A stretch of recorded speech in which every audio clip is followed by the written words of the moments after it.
Better is our mission, improving lives through personalized health and care. What matters most to our patients matters most to us, offering a comprehensive range of inpatient, outpatient, and emergency care services so you can get the quality care you need right here at home. San Juan Regional Medical Center, celebrating life better here since 1910. Have you listened to talk radio recently? Let's talk about this war on white people. That's a thought crime, Doug. Yeah. Racial profiling is good for your health. Build the Keystone Pipeline, deport illegals, build the wall. Millions of Americans tune in daily for a dose of disinformation and rage. This week we begin to put a rising star of talk radio under the microscope. Don't miss On the Media from WNYC. Join us for On the Media, Saturday mornings at 7 on KSJE Farmington. San Juan Regional Medical Center is your community hospital, committed to making life better for the communities we are privileged to serve. In fact, better is our mission, improving lives through personalized health and care. What matters most to our patients matters most to us, offering a comprehensive range of inpatient, outpatient, and emergency care services so you can get the quality care you need right here at home. San Juan Regional Medical Center, celebrating life better here since 1910. The following is a previously recorded.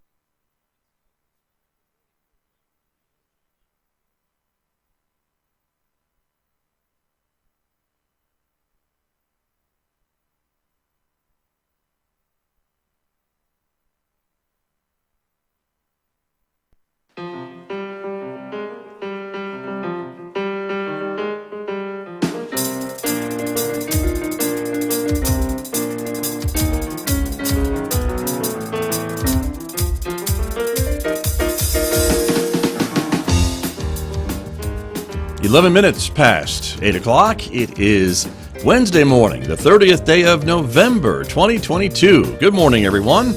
I'm Scott Michlin. Thanks for tuning in to KSJE 90.9 FM over the air here in San Juan County, New Mexico. When you're in Durango, Colorado, we hope you'll tune in.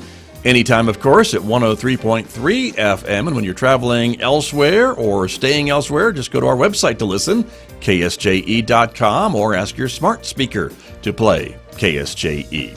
Welcome also to our viewers who are watching us this morning, because this is a community-supported visual radio station. So good morning to our viewers who are joining us on the KSJE Facebook page, our YouTube channel, and our Twitter account. Glad that you're with us this morning, everybody, because coming up in the next few moments, my guest this morning, Farmington Superintendent Cody Diehl, is here from Farmington Schools. We'll be talking about some of the things going on with Farmington Schools in the next few moments right here on KSJE, so stay tuned for that. Then, of course, Ron Price will be here with another lesson about life in the sandbox. We'll be speaking with him at 8:50 a.m.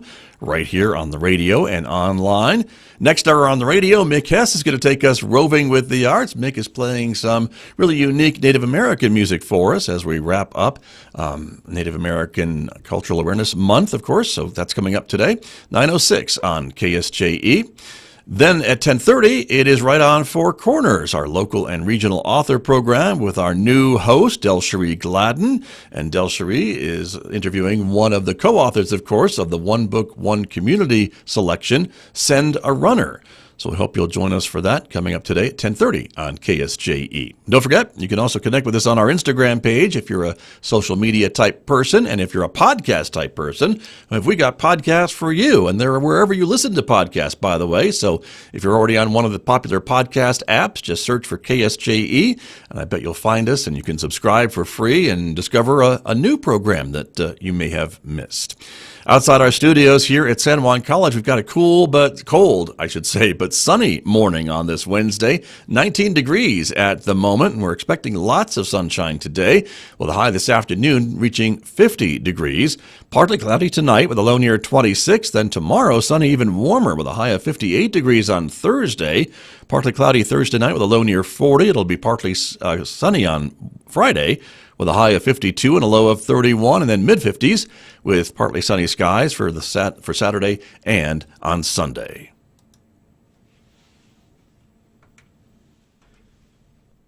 Joining me this morning, talk a little bit about what is happening at Farmington Municipal Schools. The Farmington Schools Superintendent Cody Diehl is here in Studio A with me this morning. Mr. Diehl, welcome back to KSJE. Good to have you here. Scott, thanks for having me back. It's always a pleasure. Thank you very much. Good Thanksgiving. Everyone's back, ready to go. Final couple of weeks, 2.5 weeks left, right? For a winter break. 2.5 week push, yes. It was great to have a break. A lot of people working hard, a lot of staff working hard, students working hard this year. Yeah, we were ready for a break, but we're glad to be back for this final push. All right, very good. Well, let's get into it and start about talking about what's been going on. Native American Heritage Month, of course, happening everywhere, and also at Farmington Schools, I guess, right? Yeah. So prior to the break, we had a nice week of events: Turquoise Day, Rock Your Mocks, some other Native American Apparel Day, traditional clothing, and then wrapped it all up with some traditional food days. So a great week, and if you follow us on Facebook, you'll see. You will have seen some pictures. So right. It was a good week, Nice. and then of course celebrating the whole month. Exactly, very true. And of course, we're seeing more pictures for our viewers who are watching us this morning, so that they don't see us. They're seeing better pictures. Absolutely, on the screen. Yeah, so you see a pic there, and our new media specialist there took the pic there and made it black and white and kept the mocks in color, so that's cool. Right. Yeah, it's Very just cool. I don't even know how you do that. Doing good work. I don't know how you do it either. That's why we bring those people in. I right? guess so. That's true. Very true. But very, very cool event. Community services going on as well. Let me get that on the screen so that we can talk a little bit about that event. Yeah. So I think we have great community partnerships, and we'll talk a little bit more about that as well. But our schools do a fabulous job, and this is just one example of our schools doing community service. Hermosa Middle School, prior to Thanksgiving, prepared meals at the Senior Living Center. So they had shifts of students prepared meals for the seniors. So it was good for the kids. Nice. Good for the seniors as Okay. well. So not only this is just one example of what happens with our students and staff and how we support our community, and to even just say thank you for all the support that we get from our community. Sure. Well, and I think it talks too a little bit about more of education being more than just inside the classroom. I mean, these kids are learning skills from outside the classroom, community service, giving back, all volunteering, all these types of things that kind of make that school experience a little bit more well-rounded, I guess I would say. Yeah, absolutely. Getting out into the community and having to communicate. Yes, right. Differently than students normally communicate. So with a whole another generation. Right. So absolutely, a great learning experience for these students, and hopefully we're helping keeping them young as well. Yeah, very true. Yeah. Very true. And a little bit of Thanksgiving efforts in the community. So that was happening as well. Literacy is another thing that we can talk about this morning, and some of the things that schools are doing, right, in the elementary schools. Huge focus this year on reading, and always is. So, but I just want to give a shout out to start with our teachers and staff at schools, and the effort that they've put in to try to meet our goals around literacy, and big credit to the curriculum department, along with Miss Lamson and her team, always trying to provide resources and continually improve. And so, yeah, we've been working on shifting our instructional practices that support reading around scientific research, the science of reading. So teachers are getting professional development regularly in regards to that. And we've also implemented a new reading program, CKLA, Core Knowledge Language Arts. And we see, as a result of these changes and this push with the professional development, that our outcomes, student outcomes, are improving. So it's been a great start to the school year, and I can't thank our teachers enough for the focus and the students' commitment as well to learning. Very true. And we hear a lot about, data-driven decisions and things along that line. And it sounds like some of this, if you can show better student outcomes, that makes it all worthwhile, I suppose. That's what it's all about, isn't it? Yeah, absolutely. And, we have, with our summative test last year, providing a baseline for us, along with tests that we regularly give around literacy, iStation, and so yeah, looking at that data and improving each year is the goal. Right. Very, very good. Other topic this morning, phonemic awareness. So yeah, so around literacy, phonemic awareness and pardon me. One thing that I'm definitely not an expert. I was a math teacher at the secondary level, so I rely heavily on the curriculum department and the reading experts in our district. But we'd like to highlight some of the growth around that CKLA and the commitment to literacy. We've seen in our kindergarten, the phonemic awareness growth is at the highest we've seen in 4 years. So we're celebrating that. First and second grade decoding and spelling data has passed our mid-year goals already. Wow. So we're ahead of the game. Okay. Along with that, vocabulary assessments are also showing big increases as we work to build background knowledge through rich text. So other things to celebrate. But our goal is to improve K-3 reading proficiency by 20% by the end of the year, and we are on track to meet that goal. So that's exciting. Right. And the term phonemic, that's something maybe that I haven't heard before, but maybe other folks have. It sounds like phonics, and so I'm assuming it's kind of a pronunciation of words and just learning how the words and different letters sound and things like that. I'm trying to remember back to my third grade, but it's been a long, long time. Right, and if you're going to challenge me, we're going to have to get the experts in the room, right, about reading and the scientific approach to reading. Sure. The Nicole Lamsons and Jen Bowles, and I'll even go beyond that. We have so many teachers at the younger grades that this is what they're experts in. Right. And so love to have them on at some point, but Sure. they're doing an amazing job. Absolutely. And that third grade level, we keep hearing that over and over again, and that seems to be the time when kids either have those reading skills or they don't, and if they don't, then it's harder for them maybe to get them as they get older. Isn't that kind of the magic grade level that we hear about? That's correct, and I would love at some point to have one of those folks come in, Miss Lamson or anybody in our district that can speak better to that. But you do hear it, and you hear it often that if we can get them there by the end of their third grade year, the success rate for the rest of their academic career and life in general is better. So, and there's such a push, I guess. That's why there's such a push, right, to get these kids at level by third grade. Right, absolutely. And Miss Lamson, we and I don't want to say we kid or we joke, but I say, let's start with this year's kindergartens, and I'll give you 3 years to ensure that 100% of them can read. Yeah. Right. So that's a goal, right? Absolutely. And based on the data that I've shared, we're well on our way. Very good. Well, you're ahead of the game, you said. So that's great. A lot of your kids are good stuff. Are ahead of that. So that's wonderful. Your teachers getting professional development here as we get towards the end of the first half of the school year, of course, in December. Yeah, so we focused. We're always trying to improve. I mean, that's the world of education. That's the world that we live in. But a couple of highlights. The middle school teachers at each of our school receiving professional development once a month by facilitators and directors around. And I will say this. Collaborating with each other, so not just at a different level, but at their own levels, but improving communication with families and providing students and families with more targeted feedback around student learning.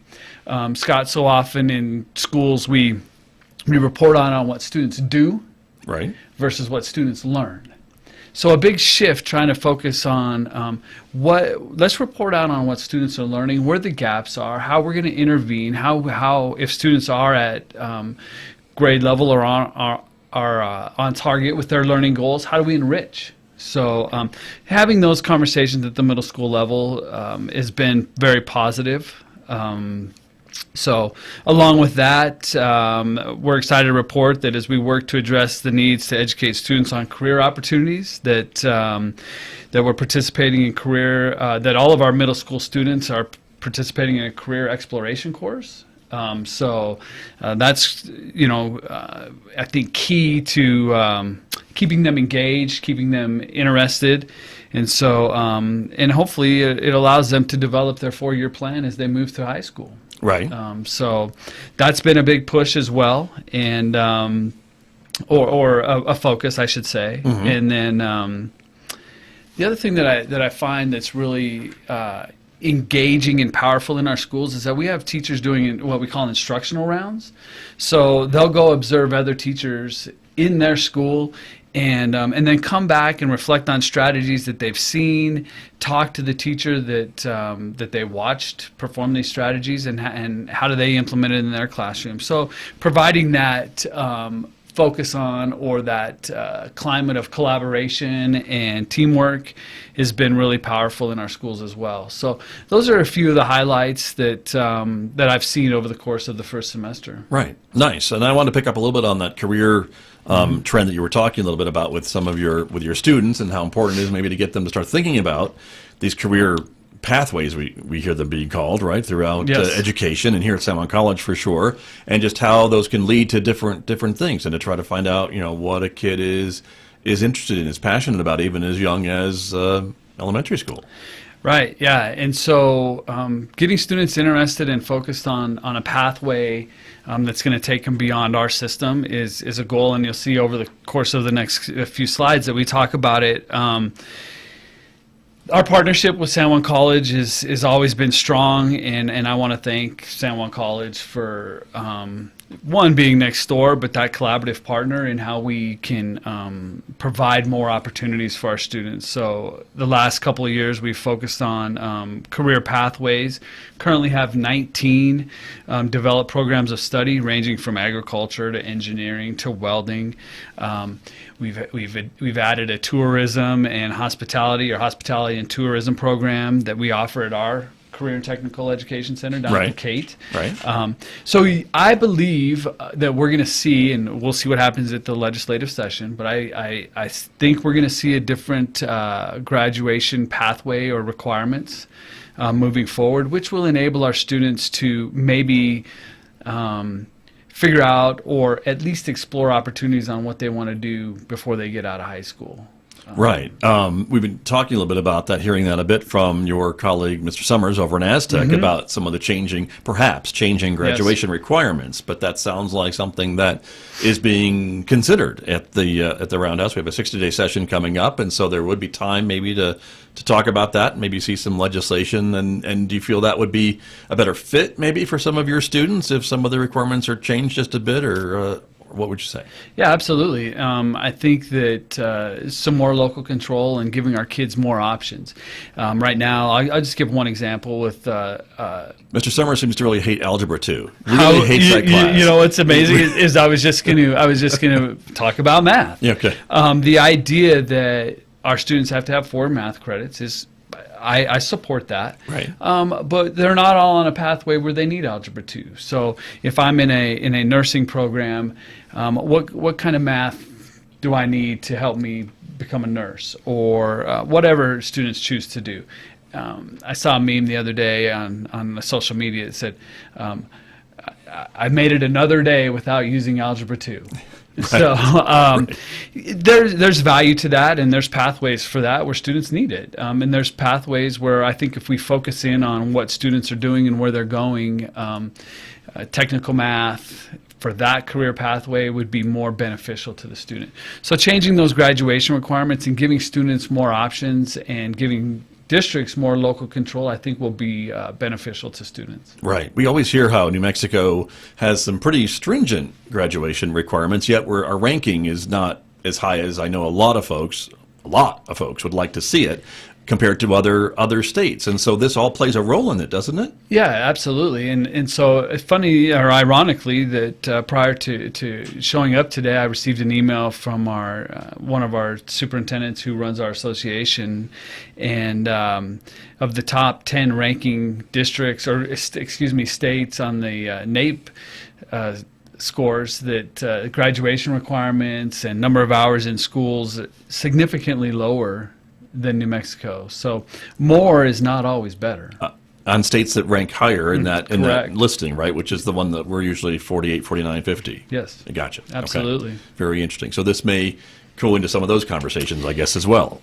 Yeah, absolutely. And I think that those conversations are, and the Legislative Education Study Committee and those folks have been very thoughtful in getting our feedback and district's feedback, and they've asked us to participate in some collaborative discussions around graduation rates. So for the first time, Scott, in probably 20 years, I'm hopeful that things might change. Okay. Yeah. Very good. I won't hold you to it, but we'll see what happens. I right? hope. When you come back and visit with me in the spring. Yeah, we'll keep our fingers crossed. Yeah, we'll see. Very true. Graduate profiles. Again, this is something as your students go through and prepare to graduate, they've got a lot of things, a well-rounded education, I guess, too, right? Yeah, and you alluded to it earlier in the conversation that it's not all about math and language arts. And so we've spent the better part of the last 18 months involved in creating this graduation profile and getting input from our community and getting input from teachers and students on what does it mean, what's important, and you see on your slide there the 6 pillars of what we have put together and what we believe is a good graduate profile. So I think a well-rounded individual, when they leave us with the opportunity to go do whatever it is that they choose to do, whether it's to enter the workforce, enter the armed services, go to college, a trade school, these things here, these pillars, we believe will help them do that. And just for folks who can't see them, Mr. Diehl, I want to just read them off real quick, just for folks on the radio who kind of can understand what we're talking about. And I think that the next slide, and I know they can't see it either, but we'll give a profile of that. Okay. But yeah. Let me forward that on. But I want to thank, before you forward it on, the input that we received from our business partners, community members, staff, and students. It's a monumental accomplishment, as you see there in the slide, to put it all together. So. Develop programs aimed at preparing students for post-secondary opportunities. And one thing that I did not mention in the previous slide that I think is important to mention is our partnership with San Juan College and the number of students enrolled in dual credit classes. So there's 3,320 dual credit courses between our high schools. So that's pretty powerful. Right. Very true. Very true. And I know here at the college we see a lot of your students and others coming in for that dual credit opportunity, which I think parents seem to like because it saves them some money. Absolutely. There you go. True. This graduate profile, so as we can see them now, the community and civic connection, critical and creative thinker, lifelong learner, personal skills, self-actualization, and wellness. That's all those 6 pillars that make that up. Yeah, so obviously we want our students to stay in our community, give back to our community. Right. You saw some community service at the start of the show. That's part of it, right? Be prepared for civic engagement, making connections to our community. So the opposite of the brain drain that we hear about, right? Yes. From communities and states, I guess. Absolutely. So important for our students to stay here and give back to our community. Being able to work independently and collaboratively, being critical thinkers, creative thinkers, lifelong learners. I was at the San Juan College High School National Honor Society induction the other night giving a talk, and I told them, I said, I probably made 100 decisions today, and I'm sure that I didn't make them all right. And it's not, being a lifelong learner is not about going to school. It's about reflecting on what you do daily and how do you continue to get better, whether that's reading or collaborating, having conversations. So being a lifelong learner and always growing is important, we feel is important. Personal skills that are aligned with workforce demands. What is it going to take to show up to work every day? Right. On time. On time. Yes. And regularly, right? Self-actualization, identifying opportunities and striving for self-fulfillment. Knowing yourself. Mm-hmm. And then, of course, wellness, taking care of yourself. And you hear about it more than ever now after this COVID experience, and obviously it's still here. But being able to make choices that promote their physical, mental, and emotional health and safety. Take care of yourself. Right. It's important, right? You have to be happy. You have to be healthy in order to be successful. Right. And that seems like a lot of stuff to be teaching students, and you've only got 180 days a year, give or take, right, to fit all that in. Well, all of these pillars are part of it. You know, showing up to school every day. True. You know, so you can go down the list, and you just the characteristics that you can intertwine into what we do all day, every day. Right. And that's important. I guess that's how you fit it in, right? Yeah. With the other things that you're mandated to do, the reading, writing, arithmetic, and all the other stuff, right? So you focus on that well-rounded individual, that well-rounded student, and those things come, right? Right. So very true. Yeah. And getting students out in the workforce, I guess, too, or into some real life situations with this work-based learning. Yeah, it's a cool program. So let's go back to the graduation requirements a little bit. So one of the draft proposals that is out there reduces the number of credits, and we certainly don't want to think that we're lessening the standards, because we're not. Right. Going back to the top. And it's not by much, is it? I think it's maybe 2 or 3 credits. Okay. But it's going to give students more options to do things like this, work-based learning, to go out into their community, to find work-based experiences, or to find an internship, to see if they really do want to. And I don't know if Kevin Summers tells you the story or not, or if he told it, that he wanted to be a doctor. And when he did his first internship, and it was probably too late, that he was like, I do not want to do that. Changed his mind. Here we go. So now he's the superintendent, right? Gotcha. So, I'll ask him about that next time. Yeah, you'll ask him about it. But right. So being able to, But you wouldn't know that until you maybe actually got exposed to something like that, right? So being able to, at an early age, to, one, you go back to the 8th grade career exploration class. Right. I mean, how many radio careers have I ruined after kids have come here to see what it's all about behind the scenes? I'm just saying. I don't know how you could with all these microphones and gadgets. Right, all this stuff, all these buttons. All the buttons. But yeah, so being able to get out there and do some of that, get that experience is helpful, in making choices. Right. So we're proud that we have, and we want to grow this. I would say that we want all of our students to have a work-based learning experience, or some sort of experience. But right now we have 109 students participating in a work-based experience, of which 56 of those students are actually engaged in an internship with a business partner. We have 72 business partners in Farmington and the county, right. that take our kids in. So we want to once again thank the community. It takes all of us, both ways, to make our community great.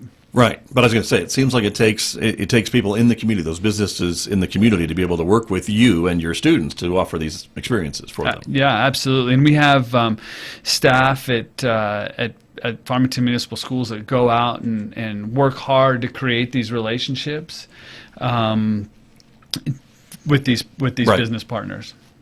Very good. And some other requirements, I guess. These are students that are, 16 years or older? Yep. That are eligible to do this type of thing? Yes, and they have to provide their own transportation. We obviously want to get to a point where students that don't have transportation don't miss out on this. So right. What can we do differently to help those students? Obviously, going back to, you have to show up. Right. We go back to those pillars. Those are needed to be in this program. So. But obviously willing to, and you see that if students are making the choice, that more likely than not, they are going to be willing to learn, and it's going to be a positive experience. So, but moving forward, we have these interns are wrapping up this semester and working hard to try to place students for next semester. So, if there are any students out there listening, go see your high school counselor. Right. So, and business partners. If you're not one of the 72 and you're out there listening, give us a call, and you want to participate, we'll be more than happy to build that partnership. Okay. You'll be matching up students and businesses in the new year, I guess, in January? Is that when it'll start back up again? Yes. Okay. All right. Very, very good.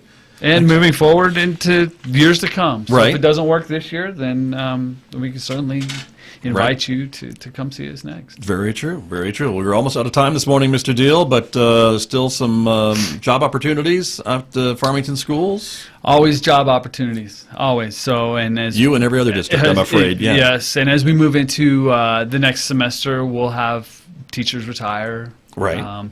And we'll have openings. So as always, if you want to apply and work with us, please visit our website and join our team. And I'll leave you with that we're thankful. We're thankful, Scott, for you for letting us come in and talk about our schools. Thankful to the school board for their commitment to our strategic plan and moving us in a direction and holding us to high expectations of student learning, student outcomes. And thankful to our community for our partnerships. Most importantly, thankful to the staff and students, teachers. This job is hard. It continues to be hard, and I thank you for showing up every day to support our students and our community. So to our staff and our students in Farmington Municipal Schools, I just want to throw a big shout out to them this time of year. It's tough, but thank you for what you do every day. There you go. 2.5 more weeks. 2.5 more weeks. And then you'll have a break. We'll have a little Christmas break. There you are. Very good. Cody Diehl, thanks for coming in this morning. Always appreciate your time. You're a busy guy, so thank you. As always, thank you for having us. You bet. See you in January. We'll see you in January. 2023. So Merry Christmas and Happy New Year. You too. All right. See you soon. Thank you. Cody Diehl, Superintendent, Farmington Schools, my guest here on KSJE. Join us for the Festival of Trees Senior Social, December 2nd from 1 to 3 p.m. at the Farmington Civic Center. Enjoy a hot cup of coffee or tea and a cookie or two. Live entertainment will be offered. This event is free for seniors in our community. Visit pmsfestivalofTrees.org for more information about the Festival of Trees and to purchase tickets to any of our events. Thank you 7S Minerals and Jacobs Engineering for sponsoring this event.